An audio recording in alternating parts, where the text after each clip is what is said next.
hi, Jeffrey. Did you get your coffee? I got my coffee right here. Okay.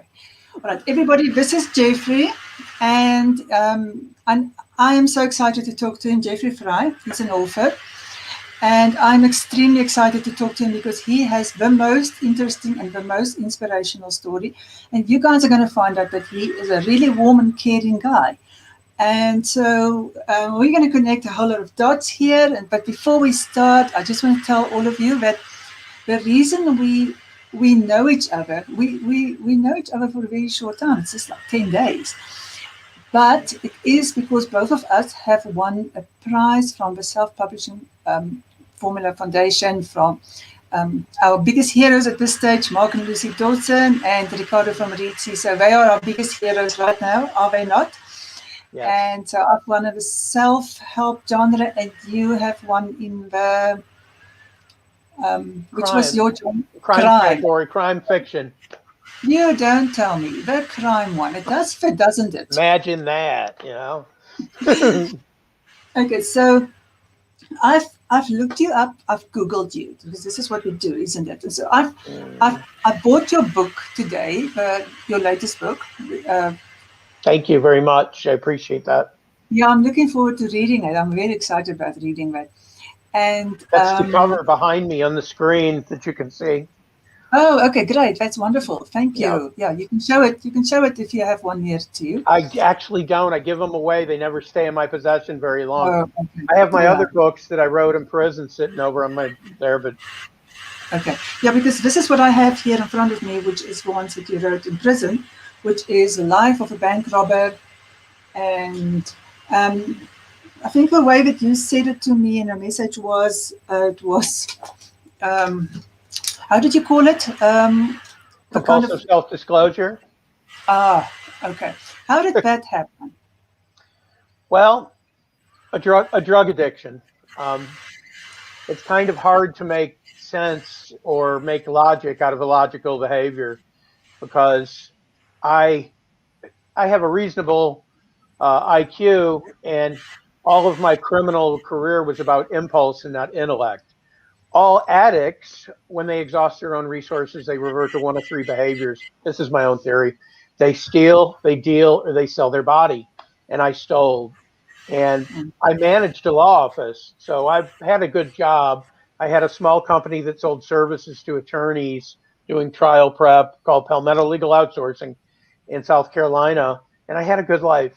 And when I got back on drugs, I just went off the reservation, as the saying goes, and I robbed 7 banks in 7 cities in 7 weeks up and down a stretch of interstate. And I didn't use a gun. I didn't wear a mask either, which now after 12 years in prison, you have to wear a mask, which I find the judge even mentioned that jokingly when he let me go in the order that he did. But more about him later too, because he's a very nice man. And I just received a letter from him that I posted to my Facebook page. I sent him a book when I got out, and I thanked him very much for giving me a life back, but getting ahead of myself. So I did all that crazy criminal shit, and it all came down to a 3-hour standoff with the Justice Department task force. And I was in a hotel room, and I talked to a negotiator for 3 hours because I had 18 beers and 2 packs of cigarettes and 18 bags of heroin, and I couldn't think of a good reason to just flush all that down the toilet and rush into the ass whipping that they had for me, to be quite honest, which they did. But 3 hours, I talked to this guy, and when I came out, I opened the door to the hotel room finally, and there were 100 federal agents and everything, and they're all screaming, "Get down, get down!" And I looked down at my chest, in my stomach, and it looked like I had the measles. There was nothing but red laser dots on me. And I looked out there and I felt this, even though I was gone, I felt this sense of shame that this is what I have done with my life. This is what I have done because I have always been blessed. And when I do right comes and wonderful things happen. And I just disregarded all of that. I've never told anybody before, but I prayed before every bank that I went in and ever robbed. I said a prayer to God and asked that nobody got hurt, including myself. And because I knew I was disconnected from that love and protection and everything else. And when you disconnect and you decide to ride solo, it can get very tricky. And so I got arrested, got my ass whipping from the FBI, went to federal court. The U.S. attorney he worked as a state prosecutor, and I knew him from working in the law office. And he wanted to shine, and my case was a perfect example because I didn't wear a mask. And so he filed something called an upward departure to get me life. He says life so many times at my sentencing hearings. I told the marshal next to me, I think this guy's got Tourette's. He just life. So finally, I get in front of Judge the Honorable David C. Norton in Charleston, South Carolina. Not sure which president appointed him, but he's in there for life. He can't be fired. And I knew him from working in law, and I knew him from also going off the reservation and getting in trouble before. So he asked me if I had anything I wanted to say, and he smirked because he knew I did. And I said, well, yeah, I'd love to get up here and cry and tell you about my addiction. And I said, but when you do what I did, you just got to stick your chest out and take it. I said, nobody likes a whiny bank robber. And he started laughing when I said that. And he said, no, they sure don't. And I said, just load the wagon, Your Honor, and I'll pull it as far as I can. So he said, well, I got good news and bad news. He said, the bad news is I'm granting the government's request for an upward departure, and I'm sentencing you to 7 terms of 240 months each in the Federal Bureau of Prisons, which is 140 years. And I said, well, what could possibly be the good news? He said, I'm running them concurrent so they all run together and you have one 20-year sentence. He said, good luck, you're going to need it. And that was it. So I went into this federal system, the federal prison system. The public likes to focus on like Club Fed, where Martha Stewart was, but they don't know at the opposite end of the spectrum is just, it's crazy. It's all gangs. It's all murders. Everybody rides with somebody. I rode with the Italians, and so a lot of my buddies are mob buddies. When I was at Victorville in California, my best friend was a guy named Matulu Shakur, Doc Shakur, who was Tupac's dad, and me and him are like that, which is odd because he's my polar opposite. He's a complete black supremacist, and and I'm not, but we clicked, and he's real. And he had a little book club he invited me to, an Apple Valley book club there, and I went and talked to him and told him at that time I had done a couple books. When I decided to become a writer, I was at infamous federal penitentiary called Lewisburg. John Gotti's been there, Whitey Bulger, Al Capone, all of these dudes.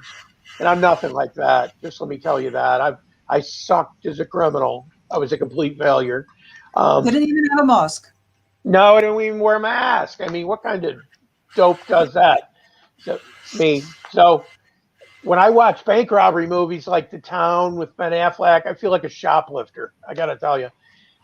You didn't watch enough of him before the time, did you? Excuse me? You didn't watch enough of him before the time. No, I should have. I should have studied harder. I should have studied Mm-hmm. harder. And because so much wasn't in the "I Want to Be a Bank Robber" DVD. There was so much. So I'm at Lewisburg, and my mom died, and everybody in the world does the best they can to cope with their pain the best they can. And if you don't have a frame of reference to draw from, it's hard to deal with it sometimes. But my mother was from a different generation, and things like addiction and mental illness weren't part of the vernacular in her generation. So she internalized my addiction and criminal behavior as a bad parenting, and she blamed herself. And the only way she could deal with that was to cut me off. She didn't speak to me for the last 13 years of her life. And I was in a cell in Lewisburg, and my sister said, call me. And she said, Mom's dead. She died. And she was 83, and she had a good life. And I learned how to love somebody who doesn't love you back. Um, the first couple of years that I wrote her, it was pathetic. You know, why don't you love me? I'm your son. And then I realized one day I'm shaven and I have track marks on my neck, and I started thinking, well, I sure didn't do deal too. I didn't do too well at coping with things, and I got this sense of forgiveness that she just couldn't give what she didn't have, and I forgave her. I didn't ask her to communicate, and for 10 years, I sat in various cells and wrote her letters and just gave her love. And so when she died, it's July of 2012, something like that, and I had found a book on the tier called Writer's Market, and it lists every author in the world and their contact information, or not author, every publisher, and what genre. And I opened it up to a place called Murder Slim Press. Well, I'd never written anything creatively at that point in my life. Some of my court briefs could be construed as creative fiction, but for publication, I hadn't. And so I sent him an email query, and when you're in federal prison, you have to send a request on the email, and the person on the other end has to agree that they want to communicate with you because it's very time delayed and monitored communication. So they accepted my email. They bought the first thing that I wrote. It was a story called Prison Prose, and it's in their Savage Kick literary magazine. And it's a story about me and my buddy who was a capo for the Genovese crime family in New York City, smuggling bananas out of our pants in the chow hall. And that's real story. Him looking at me and telling me your banana looks too big for your body, you know. So I wrote about that, and yeah, it was he was a trip. When I blogged for 8 years, and I call him Don Corleone. He's a character.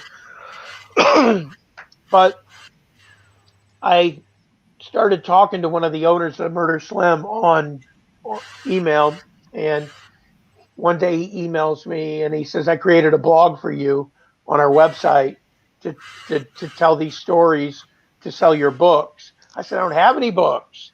And he said, well, it's also to draw people to the site to sell books of our other authors. But he said, you'll have books. So I said, okay. So I went and looked for a dictionary to look up the word blog because I literally didn't know what it was. So I called my friend, my friend at the time, Margarita, still my friend, talked to her this morning, and she's a real estate paralegal in Elmira, New York. Hi, Margarita, you're famous in my world. And she, I told her to go to the website and look and tell me what she saw, and she started screaming and saying, "You're famous!" I'm like, "I'm not famous. Trust me on that. I'm infamous." And when you're infamous, the paparazzi has guns and tear gas, not cameras. So that started my career as a blogger. They wanted me to do blurbs, and I said, "No, let me just write." And I ended up giving away the store as far as content goes because I did 8 years of blogs. If you go to murderslim.com and you click on my blog, they're all archived right down to the one that I did in December 2012 called Dancing with the Stars, where I'm sitting in a cell with my guts torn up crying over my mom because I miss her. I still miss her. And so that started my career with that. I intentionally set out from the beginning. America, let me just say this. When you're a criminal and you commit crimes, certain crimes roll off you and don't identify you. They roll off you like water off a duck's back. Identity theft, burglary, car theft, those all go away. But certain things stick with you. Murderer, child molester, bank robber. And the public has a fascination with bank robbers. So all I did was play to the crowd, but I kept it real because I sucked as a criminal, but I had good stories. So And my you've never lost your sense of humor. oh no, I'd be dead if I did. Jeez Yeah. Louise. So and there's a lot to laugh at in the environment, even though it was severe and people getting killed.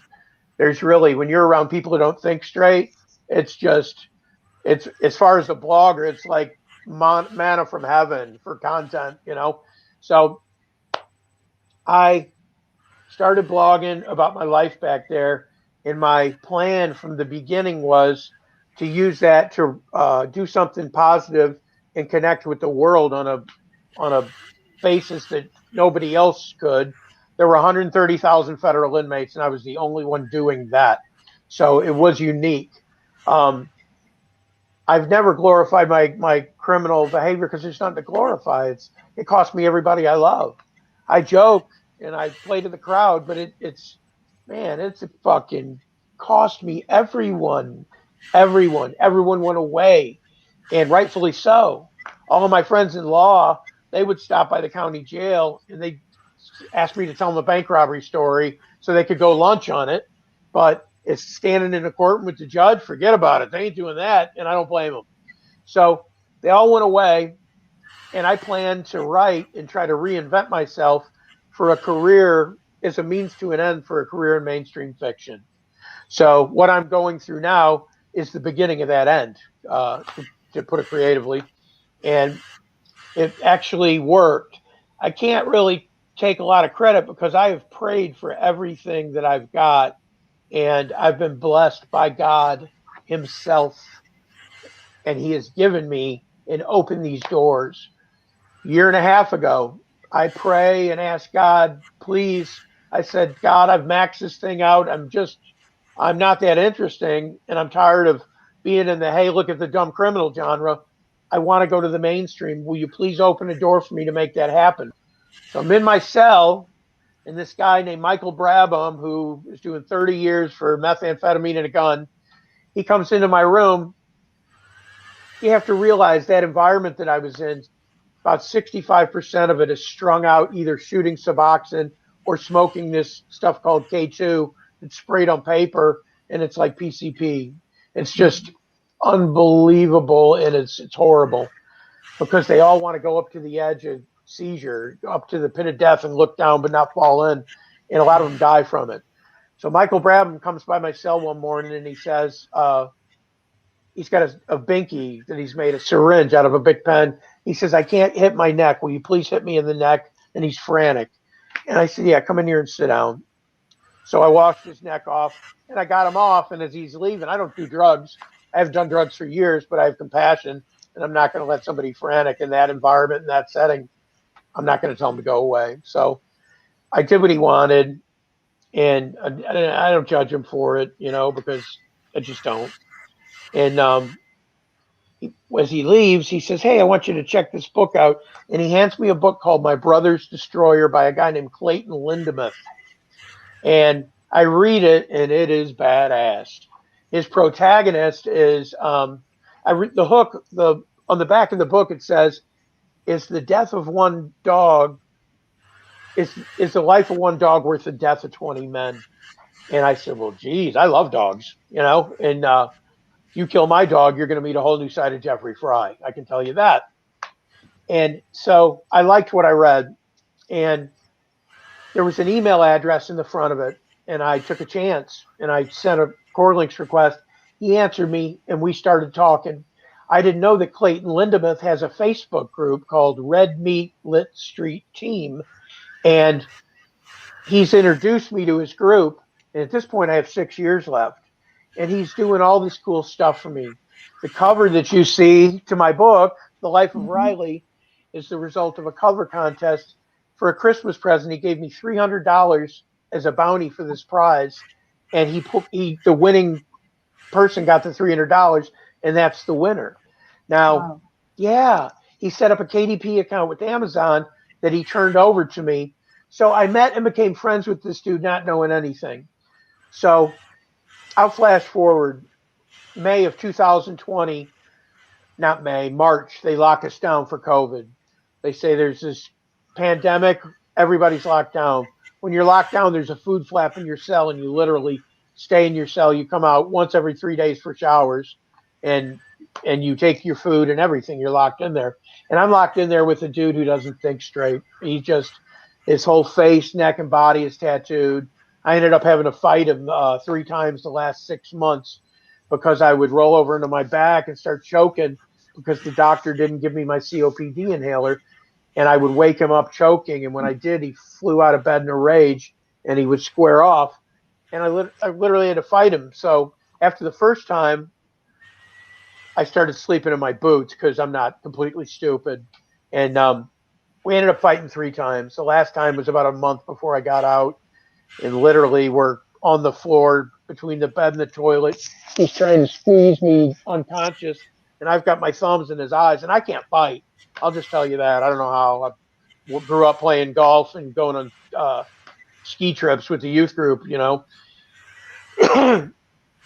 But when you're in that situation, you learn. And so, me and him, the way that fight ended is I said, "Have you had enough?" And we're literally, I've got my thumbs in his eye sockets. We're on the toilet. It's 4:45 a.m. and I was sleeping 3 minutes before. And he says, "Have you?" And I waited 30 seconds and I said, "I'm still thinking about it." And he busted out laughing and hopped up and said, "I am so sorry. I have anger issues. I don't know what got into me. Please, I'll make coffee. I'm sorry." And he reached down to give me a hand to help me up. And I said, "Put your freaking hand. I don't want your hand. I can get up on my own," which took about 5 minutes. Um, but he's 15 years younger than me. So this is part of what I went through with lockdown. In March, I started listening to the Attorney General of the United States talk about how the federal prison system, it's 123 federal prisons, 3 custody levels, Club Fed, the camps where Martha Stewart was, and the celebrities go, FCIs, which is federal correctional institutions, medium custody, pretty nice, and then USPs, which are United States penitentiaries, and there's about 15 of those, and that's where I did my time. And all of the people that you see, like in American culture and movies and literature, those are my buddies. If you go to the blog, September of 2020, I did a blog called Urban Legends where I talk about some of the dudes I met. And they were just people in my world that I became friends with. They're people, you know, like anybody else. But in March of 2020, I wrote a motion. I made a strong cup of coffee. Matter of fact, I took 11 sheets of paper and one of these, and I used the gift that God gave me, and I prayed, and I asked God to bless what I was writing, and I wrote a motion for compassionate release. I didn't meet the criteria because I'm what's called a serial bank robber was, and when you, even though I used no weapon, and even though I didn't threaten anyone, the statute says you take by violence, force, and intimidation, and it's always a violent crime. So I didn't meet the criteria, but I filed the motion. Had my counselor make a copy, threw the food flap in the door, sent one to the U.S. attorney who, oh, I've been blogging about him for 8 years, and I, I'm not sure how he took all that, but so I didn't hear anything, and it keeps getting worse, and people keep dying. This doctor won't give me an inhaler, and I sent a copy of my motion to the federal public defender to a woman named Ann Walsh, and by the way, you can read about this story on my blog at murderslim.com, November 2020. It's called Leaving Shawshank. So November 17th, I'm standing in my door, got earbuds in, I'm looking out into an empty cell house, and I see my case manager with the chief of papers in his hands, hustling away his way across the cell block right towards me. He opens the door and he says, "Judge Norton in Charleston has granted your motion for compassionate release, and he's commuted your sentence to time served." And we have 14. You didn't know this was coming. You had no idea. And this is 10 weeks ago. And he said, "We have 14 days to get you out of here and get you home safely, and for your residence to get verified, because I have 3 years probation behind my sentence. I had 20 years. I did 12 straight. I had about 6 left, 5.5, 6 left to go. And so just like that, it's over. They put me in a bus, and I bought a phone. I call it a G phone, ghetto phone from Walmart.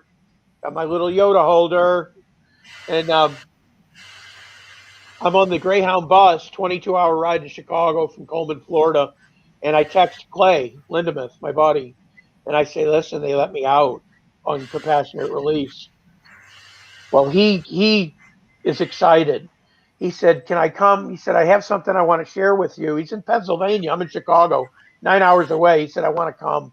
2 days after I get out, he comes and he gives me this technology. That's amazing. He gives me the laptop that I'm talking to you on to make you possible to look at this. And he gives me software such as Scrivener, um, Canva Pro, things that I don't even know how to use at this point, Louise. You know, what he does is he takes me from here to here in my craft, and he allows me to, I mean, just nothing but good has happened to me. All of these blessings. I couldn't stop crying for the first 2 weeks, and I'm going to I try can to. imagine. That's Oh, huge. the dissonance between the hatred I lived in and fighting this guy and digging in his eye sockets, and this guy driving 9 hours. He shot a video of after we set it all up. He shot a video of us, and it's on his Facebook group at Red Meat Lit Street team, and he's got about 3,000 members. And when I did a search for my name, I found out that all of these people have been showing me love while I was in prison, and they thought I had 5.5 years left. How Overwhelming, amazing. overwhelming, just so undeserved because I deserved every day of the 20 years I got. I deserved everything that happened to me. Um, Nobody did it to me. I did it to myself, and it wasn't the first time I did it. That's why when you asked me to do the bio, I said that I'm the benefit of Providence and a ninth chance. I used the number 9 because my protagonist is a savant in mathematics, and his favorite number is 9, Riley. But you'll find that out when you read the book. But so 10 weeks So, ago, so when did you write The Life of Riley? 2014, I Oh, wrote so you book wrote it. wrote book You wrote one, it. 2, 3, and 4. I went. I was talking to some girl in Minnesota who, loved me, never seen me, and she wanted to help me. She was going to copy part of the manuscript, so I sent her 40 chapters, and she just went insane and flipped like a Russian gymnast, as I say. And me and her stopped talking, and all of those chapters were lost. So I got discouraged, and I threw it in the bottom of my locker, and it just stayed there until I pulled it out. And I always knew it was my first attempt at writing mainstream fiction. Writing blogs are different. Writing blogs, you have to be concise, which great training as a novelist.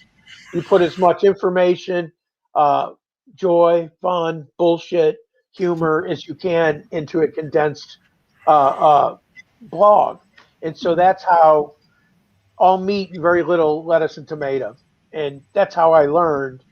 So when I transitioned and went to write a novel, I sat down and wrote character bios of what was in my head, and it came out to about 40 different characters. And I just crafted the story and started weaving. I don't know where the gift comes from, except to tell you it comes from God. It's like magic. I know when I'm in the middle of it, but talent also can be cultivated and made better. Um, Really abstract correlation here, but I just bumped into a musician named Jack White from the White Stripes. Okay, I watched a video of him on Saturday Night Live doing a song called "Ball and a Biscuit," and you can tell I'm an American, so my experiences deal with American icons. You can tell when you see something once in a generation. I remember Michael Jordan flying from the top of the key. I remember Tiger Woods coming up the fairway at Pebble Beach with 19 shots ahead of everybody in his first major. Well, when I watch this guy, I know I'm seeing that magic. For lack of a better description, I can feel it, and I appreciate being a part of other people's magic like that who are artists. I feel it. I love it. And so on my split screen, I've got Jack White because he's just one badass white boy with the guitar. And it ties into what I'm trying So, to say, the gift, because I don't know where the gift comes from. Um, mm, but I definitely must have it if I'm winning awards, if I'm winning scholarships, just like you have the gift, Louise. Um, you're very prolific, yeah. and you're also very tied into the whole um, quantum. I call it quantum entanglement, but it's karma. You can call it whatever you want. But when you do good, good comes to you. and it's a connection that flows to the Creator. And I don't. So can I ask you a few questions? Because Sure, sure, sure. I, I want to ask you, I want to ask you the kind of questions which is for me like an automatic thing. Okay, so it seems to me like you were a regular guy um, before you got hooked into drugs. That you were actually a regular guy. Where are you? Oh, we're a regular guy from a regular family. Correct. I Okay, so I like on to say that paper, I was you're taught right. intelligent. Yeah, that's up for debate, really. You know, I wasn't smart enough to wear a mask to 7 bank robberies. Hello, you know. Yeah, that. Yeah, I am. Yeah, but okay. So you were you strung out when you actually went and did the robberies? Oh, was it? Oh, like a Stradivarius. I was strung out. I mean, forget about it. I was in my addiction, Okay, and when I go into that zone, I become another person. It's not about character. I was taught right. I was taught correct values and manners, which I appreciate more than anything. By the way, I love, manners will get you a long way with me, but and nobody in prison has manners. But yes, I was taught right, and I hung a left. I mean, I don't know okay. what So else to say. how did you get hooked into the drug scene? What is it that made you go there? What was that? What was that homecoming that you felt from drugs that you didn't get anywhere else? Well, it's euphoria, but I can tell you this too about addiction. The American Medical Association classifies it as a disease because it meets 3 criteria, same as alcoholism. It's chronic, it's progressive, and it's fatal. Okay, when you look at a disease like cancer, you quantify that with terms like stage 4. Okay, addiction is no different. When I'm in a hotel room and I open a door and there's laser sights on me and 100 federal agents, I'm in stage 4 of my addiction. Yeah. Uh, I'm not. So I say all that to say that even though it was the euphoria, you can have two people and have a drink of beer. One goes to sleep and gets up and goes to work, and the other person's still drinking. So I'll tell you another way I describe it.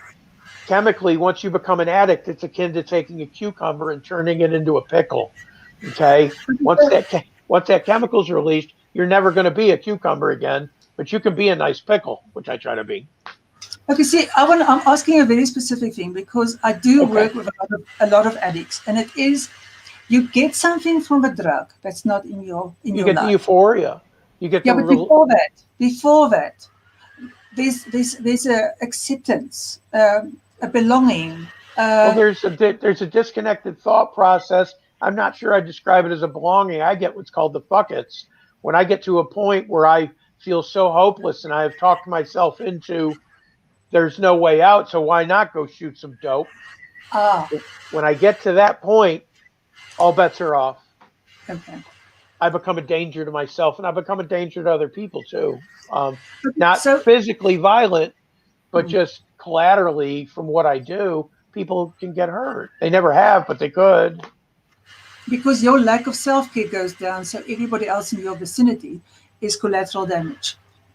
Yes. Okay, so what have you learned in all of this time that you know that you're never going to go back to drugs? I do. So I what do know that. changed?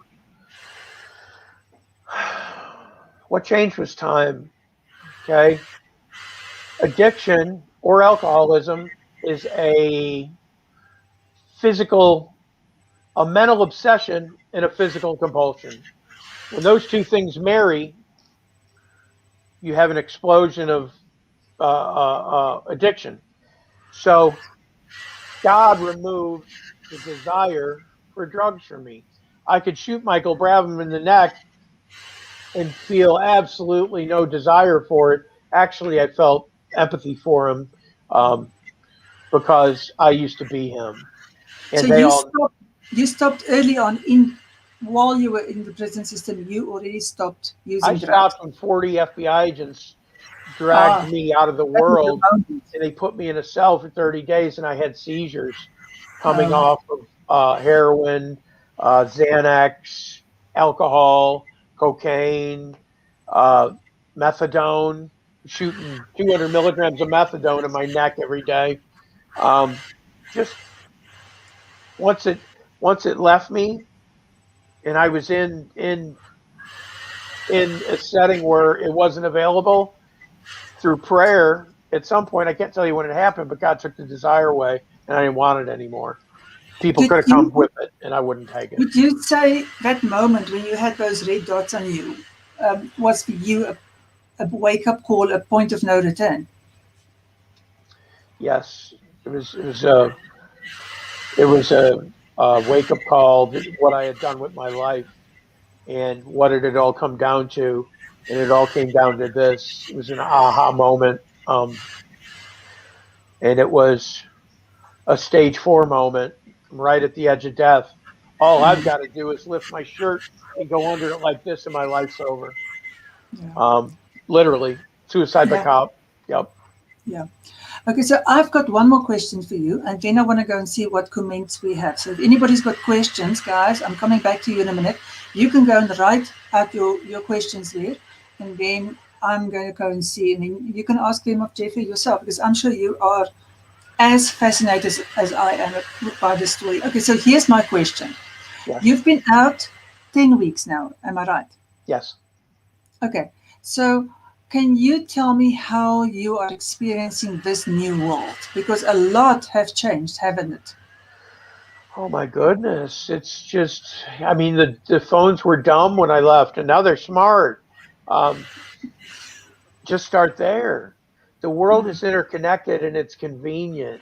I can get whatever I want or need through this, you know? Um, Yeah. yeah. So I can tell you this, in the 10 weeks that I've been out, I've, I've been on Facebook for 8 weeks. I have 1,600 friends on Facebook. Um, I didn't even know about Facebook until 10 weeks ago. And now I've created a group for us for the scholarship recipients. So it's all very positive stuff. And I, I, I, I'm kind of, I'm not overwhelmed, but I don't go anywhere. In the 10 weeks that I've been out, I haven't left here except with my family. I've had invitations from the people I grew up with because I'm back where I grew up for the first time in 30 years. And I don't go. I'm very careful about my movements and what I do. I have some medical issues and I've taken care of those, but I'm content in where I am. I have a plan in a direction with my career, and I treat my career very serious because it's a gift and it's a chance that people work for years just trying to get published and try to get here, and I am all of a sudden in a community that knows me, and I'm the focus of elite self publishers. You know, just the fact that we're connected is some really Yeah. really good stuff. Yeah. It's No, I mean, it is, I it's see what you're saying. beautiful. It's beautiful. And so there's this thing which I always say to people is that your biggest challenge, the thing that you wouldn't wish on anybody else, becomes your biggest gift. Because would you be here today if you haven't messed up so spectacularly? No, so Okay, so ask me that again, please. I say, would you be here where you are today if you didn't mess up so spectacularly? Well, isn't that ironic? That's like the apex of irony about my life, because Yeah.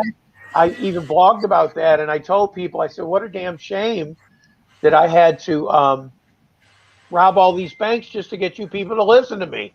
You know, if I'd have been a goat herder, would you read the goat herder's blog? I don't think so. So, yes, the answer to your question. Okay, so there's some people that's excited to talk to you. Let's go to the comments. Okay, Okay. so there we go. No, that one, we're going to do that one. Okay, we'll say, hi, Yeah. Esther. Nice to see you. Where's Norma tonight? She's always the first one. Okay, yeah, it's exciting stuff. Go ahead and ask your questions. Hey, I'm sure you've got many. Okay, look Hi, who's Esther. here. Look who's here. Hi, Lucy. Hi, Lucy is the Lucy. person in the world. How are you? I see Jack. Hi, Jack. Okay. Only 10 weeks ago you were released. Did you have a place to go? Oh, okay. Tell them about where you're staying. I stay with my sister Tracy and her husband Mickey, and uh, they love me. And they've created this cocoon of love for me to.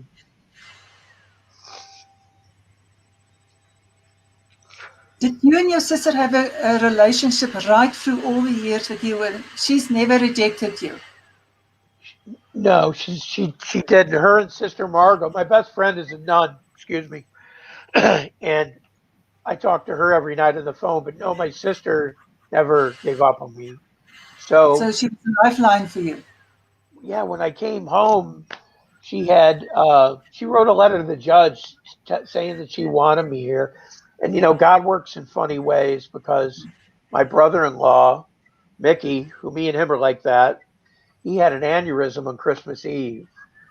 And then he had another incident after he were 2 weeks, 2 blocks from the hospital, and we got him to the hospital and he got in a life flight. But a couple of weeks later, he had an incident, and I was the one here that had to rush him to the hospital. And there's an argument that says that if I had not been here, uh, that he could be dead Wow. because he had a Wow. brain bleed. So I say all that to say that God places you where you're supposed to be. He puts us where he needs us to help other people because it's what he has to work with, his creations. Yeah. So yeah. So In the yes, most amazing. I had a place. It's the only place I had because if I hadn't had a place to live that would take me and make sure that I got to my doctor's appointments, he could have placed me in a halfway house. The people that I saw got compassionate release. I only saw two out of thousands, and I later found out that 99.9% of the people who apply for compassionate release from federal prison get rejected.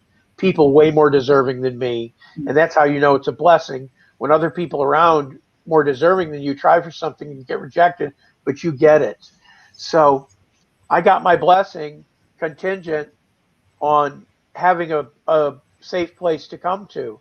And what they normally do with compassionate release is they place you in GPS monitoring and house arrest for a year. He didn't do any of that. Wow. He That's commuted my amazing. sentence to time served and said, "Here you go." So I sent him a book when I got out, Judge Norton. Sent him a Christmas card first. Said I got my food stamps like a good liberal, and I'm doing good. And he knows I have a sense of humor because I wrote him throughout the years and send him blogs and tell him, listen, I just want you to know, as far as punishment goes, you're getting your money's worth. I just watched somebody get their brain stomped in. Just want to You let have you know. you So I'd definitely write it have some personal relationships here. from prison. Yeah, no, I mean you know the value of personal connection. That's obvious. Oh, absolutely. And I also know that no matter what your title is, we're all the same. We all just want to. I'll tell you something good that described it.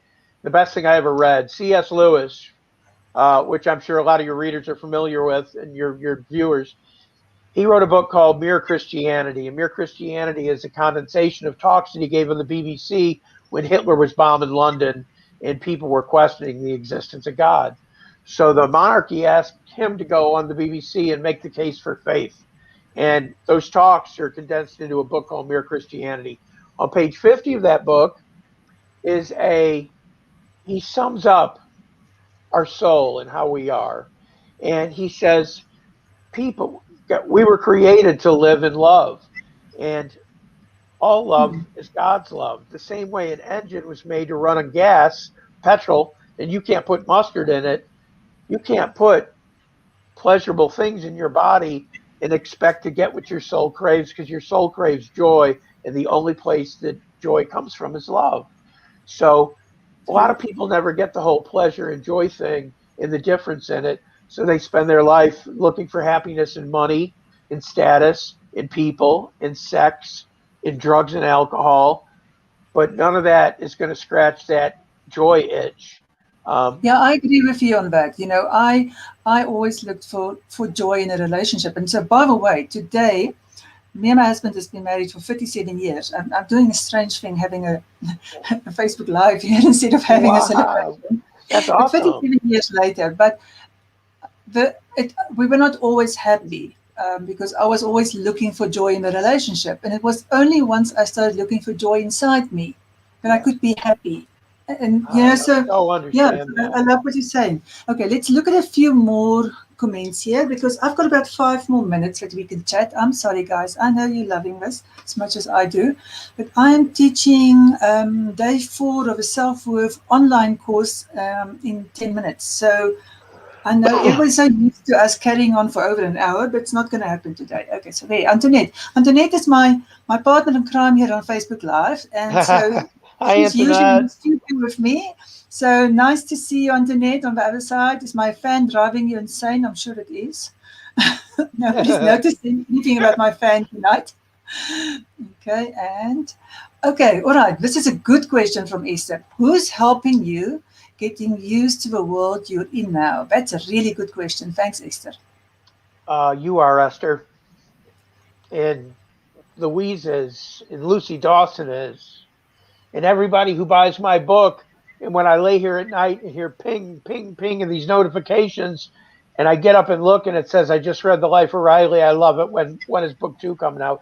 All of that residual love is helping me to heal because I need some healing still. Still kind of screwed up. I only sleep 2 hours a night. I don't know why, but I feel like when I wake up, like every day's Christmas. Um, it's a We're going great to stay feeling. connected. We're going Okay. to stay connected. We're going to be there with you right through this whole thing. I appreciate that. And I This is appreciate you doing this. This is cool. I've never done this before. number winner here. I promise you. Thank you, Esther. That's nice of you. Okay, and Antoinette saying my fan is not too bad. So I'm very happy about that The because fan is not too bad. look, it's like the main subject. Every single we usually do a live on Tuesdays, and it's the main subject. How noisy is my computer tonight? Ah, So I'm very happy. Okay, so here's what. Wait. Read what Esther is writing you. There you go. thank you, Esther. I think we all wish you uh, uh, all the healing, and I'm going to be there with you. I promise you. Okay. Hi, Nikki. We Nice got to to get see you. you. We got to get you accepted into the group. Yeah, That's but we'll sort it out. I'm going to put you on my mailing list. Okay, how's that? oh, that's My great. mailing list is about healing. So if Hi, you don't mind, Nikki. How are you? nice to see you, Nikki. Okay. Anybody last questions? I've got a self-worth group waiting for me to go and work on the self-worth thing, which incidentally is extremely important, and that's where we need to start always. Very important. Okay. So there's no more questions. Is there anything else that you still want to say to us? What are you doing now? Are you writing more in the Riley series? Real fast. This is Riley book. Book 2 is already transcribed, so this is Riley 3 and 4, and it's written. But this is how I wrote, Oh, wow. and I'm learning talk to text on Word, and Clayton Yeah, that's a set good me up one. with that.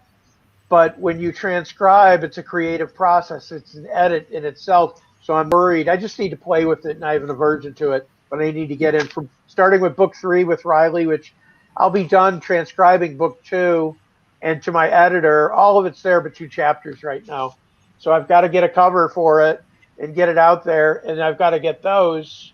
Well, you I like need me. You won this present of Yes, covers. I've got It's another like book that I wrote wonderful. called A Chicago Story in there that I don't know what I'm going to do with, but I've got a couple books I wrote and just brought out in a mesh bag like that. So it's all So good. I want to say to everybody who's not authors, writing is one story. The writing is almost fun. It's good It's therapy. editing, the Yeah, editing, and the it is. editing, and the editing again. And that is excruciating. And if you've never written a book, you don't know that's coming. And Well, once you get there, Louise, it's we like are we really are we are fun. lucky to have $2,500 worth of credit for editing. That's wonderful. But I'm going to use all of mine on formatting and book design and on covers, because I have the most awesome editor. She's so amazing. Her name is Joy Rosefton. That's And awesome. she's amazing. She doesn't change my voice. She just fixes my grammar, because I'm not first language. If anybody hasn't picked that up by now. And so, yeah, so I'm very excited to use that gift. And then the other thing is the ads course from SPF, which is like, what? I need that so much. It's amazing. It's Yeah. like giving a guy who fishes in the surf a fishing boat and a map to all the hot spots. It's exactly like that. It's so exciting. I can't. Yes, and I'm doing it, and I'm meeting all these new people like you, one of my new friends. So I'm really happy about that. Okay, so we've got one last comment, and then we're going to say goodbye, so I can go and be. Okay, so there. This is from Antoinette. Thank you, Antoinette. Thank you, Antoinette. Yeah, guys, all go and buy this book. It's not even expensive. You can send me a friend request on Facebook too, Jeffrey Fry. Yeah, do. And the book is not even expensive, it's like $4. So go, guys, go. Let's turn him into a bestseller tonight, because if a lot of you go and buy books, then his ranking is just going to shoot through the roof. Jeffrey, somebody needs to talk to you about your categories, okay? So that you can rank higher. So, but we'll talk about that another. If you read the book, let me just say this, please post a review. And I just discovered that I have 22 5-star reviews. I'm so new to this that I'm just figuring it all out. And no, you didn't know. Okay, great. I didn't know. And you also figured out how to share a link today. So it's like, wow. Okay. No, that's big. And we want to help you to use Scrivener, because Scrivener is awesome. Is it? It looks awesome. Awesome. If anybody wants to write a book, go get yourself some Scrivener. It's fantastic. Wow. Anyways, we'll chat some other time, and we'll keep on chatting, and me and you will chat about all this book stuff offline. Okay. Maybe one day we should have a thing for people who want to write a book. That might not be a bad idea, to have a conversation like that, because there's a whole lot of stuff that people don't know about writing books and how to self-publish and stuff like that. Yeah, and it's the model now. It's how it's done. Yeah. Okay, guys. So I've got 7 minutes left. I'm going to have a chicken leg quickly. I'll put my glasses back on. These are really what I wear a lot of times, but it makes me look like I'm in the mob ordering somebody to get whacked. Bank robber? You know? Yeah, it makes you look like a bank robber. Yeah, no. No, that's a joke. That's the other option. Yeah, no, it's distinguished. You can go with that. Okay. Yeah. Thank you guys for coming. Appreciate you all, like always. Thank you very much. Me and Antoinette is back next week on Tuesday. We don't know what we're talking about. It's going to be awesome. You all know that, and we're waiting for you guys. And Jeffrey, thank you so much. And this was like the most satisfying, thank you, extremely enlightening conversation to have with someone. Well, you're so well spoken. Like you said, you postponed your appointment with Netflix so that you can do this. Yes, I had to. I told them, and Zuckerberg called, and I said, "Listen, Mark, I've got Louise. Okay, so I'll be there. Chill out." So you're at the top of the heap. We are friends before. We're friends forever, because we're friends before you are famous. Yeah, geez, I don't know if I'm going famous. I want to be successful, so what I write can go out to people's hearts and minds throughout the world. If money comes with that, okay. But I have everything I need right now if I never earn a dime, and I am so blessed. And I know you have inspired a lot of people, because what you've done, when you can do it, people can go out and say, I can do it too. So thank you so much for this. Love chatting to you. Thank you. And I'm going to play my little song now. And then I like it. Yeah. And then we will all connect next week again, Tuesday. Next week, you'll follow us, right? Bye, everybody. Bye, Lucy. Bye-bye.